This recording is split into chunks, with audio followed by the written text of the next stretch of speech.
roman écrit donc pour se reposer de Jean-Christophe raconte l'histoire d'un artisan, artiste, paysan Colabrognon, qui est du pays, qui est à Clamecy. Toute l'histoire se passe ici même, d'ailleurs la collégiale est évoquée à plusieurs reprises.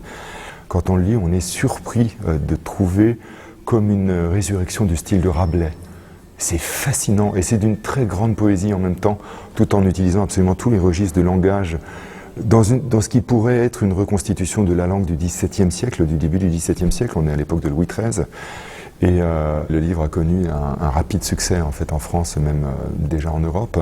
Et probablement à cause de cette nature à la fois d'artistes, d'artisans et de paysans, ça a séduit le public russe soviétique à l'époque, parce qu'ils ont trouvé là quelque chose à quoi ils pouvaient s'identifier.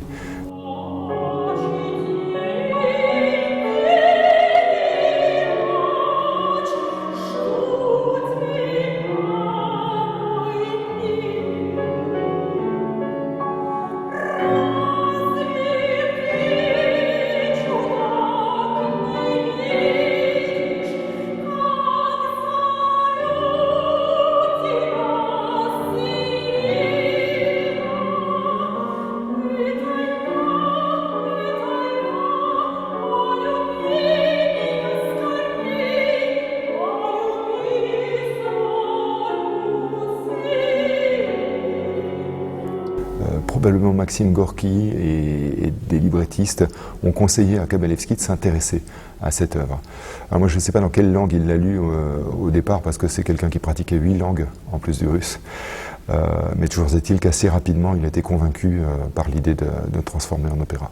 Ça donne quelque chose dans le livret russe qui est très complexe. Moi, je fais beaucoup de musique russe et je me suis trouvé confronté à un livret d'opéra qui n'a pas du tout le vocabulaire traditionnel des opéras russes, à cause de la richesse de la langue de Romain Rolland au départ, qui est assez fidèlement traduite en russe. Il y a beaucoup de passages dans le livret russe qui traduisent, mais littéralement mot à mot, des passages entiers du roman de Romain Rolland.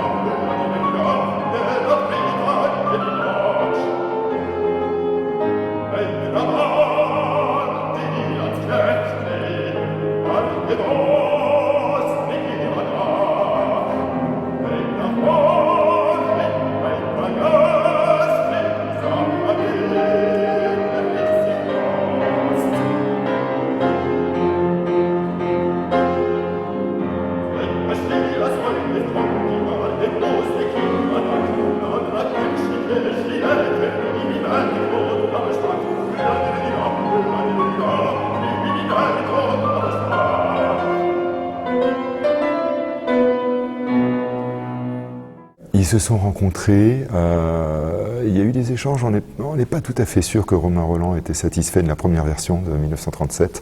Il semblerait dans la correspondance qu'il émettait des réserves plus sur le livret que sur la musique, et c'est ce qui a valu du coup des révisions de la partition, puisque en fait la partition qu'on va interpréter là est assez différente de la partition de 1937 qu'on a reçue grâce à la fille du compositeur. Il y a de profonds changements, et moi il me semble, d'après ce que je lis du livret définitif et de la musique, que Kabalevski a sûrement eu le souci d'essayer de coller davantage aux souhaits de Romain Rolland et de se conformer aux observations qu'il lui avait faites.